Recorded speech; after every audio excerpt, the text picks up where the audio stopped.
Nahibuo ko. Asa ka ang farm ni Don Fernando. Kaya ang ingon nila, kanito nung tibuok, kayutaan nga nasa ko ang likod, kani akong gitindugan. Mao ko ning yuta ni Don Fernando. Asa man dyan ang yuta ni Don Fernando eh. Gusto na ako makitaan ang yuta. Kay nangandoy dyan ko nga, ako'y makaangkon ni Imi. Kay bag-ura bang nabiyudo si Don Fernando. Unya, mangita mo dyan nagkuan, mangita mo dyan nag-ika-pulis ang asawa kay kinira bang mga laki, ganahan ba dyan ni o ka na kadugdog, kada gabi eh, kay labi nagbugnaw ang panahon. Na, ganahan kayo ni unya. Ako, makitaan ko ni Don Fernando. Uti kay ko, amis kay ko, lami kay ko lawas, na virgin pa dyan ko. Maunang, ako ning gisorbidaan ang iyang yuta diri kay oron ug kami mag-asawa ni Don Fernando. Dali ra kay na. Pakaslan din ako si Don Fernando.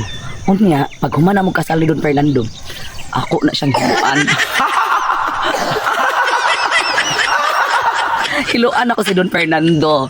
Kay aron, maangkon na ako ang kanang kayamanan, kanang kayutaan ni Don Fernando. Unya, kana iyang mga anak nga sila, kuan, Criselda o kana si Maris. Wala gyud ay maangkon. Wala na bisag isa. Muna dilion sa nato ha. Dilion nato. Kani diri. Murag maujud ni ang iyang mga kayutaan. Maujud ni kani. Kani na diri. Kani. Unya, kani ra ba si Don Fernando? Gakango-kango na, hinay na kaayo. Nya, kaya pa kana mo jerjer sa ko ah? La. Di mo dili na jud nakakaya mo nang. Okay ra kayo ko. Bahalag ako'y pakaslan ni Don Fernando. Kay wala na di na nakabuga, di na nakakaya. Ko. Sakto ba akong nadungog?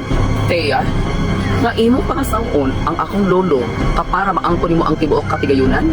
Excuse me, Teya. Dili ka magmalampuson sa imong mga dautan nga mga plano. Kay ako mismo ang mubabag sa imong mga plano.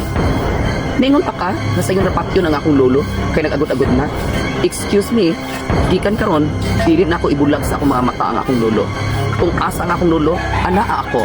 Kung unsa man imong mga plano sa imong akong lolo, dili ka magmalampuson. Ako mismo ang mubabag sa imong mga plano. Nagtuo kag bulampus ka sa imong mga daotang plans? No, Thea.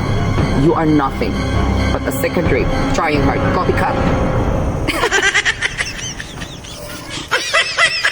Usa pa, Thea. Dili na ka makaduol 10 meters away sa akong lulo. Dili na maka-chat, dili na ka maka-text, dili na ka makaduol sa ako ug mag-ingon-ingon og hello, hi, kay kapaw na ko sa imong mga daotang plano. Kay nadungog na ako mismo karon. Nadungog na ako mismo sa akong mga dalunggan karon ang imong mga daotang plans. So, excuse me, Tia. Karon pa lang, dili na ka magmalampuson. Undangin na lang na imong mga plano din na dili jud ka magmalampuson. Kada akong lolo, ako nang dalo sa Amerika para dili na nimo maangkon. Nagtuo ka?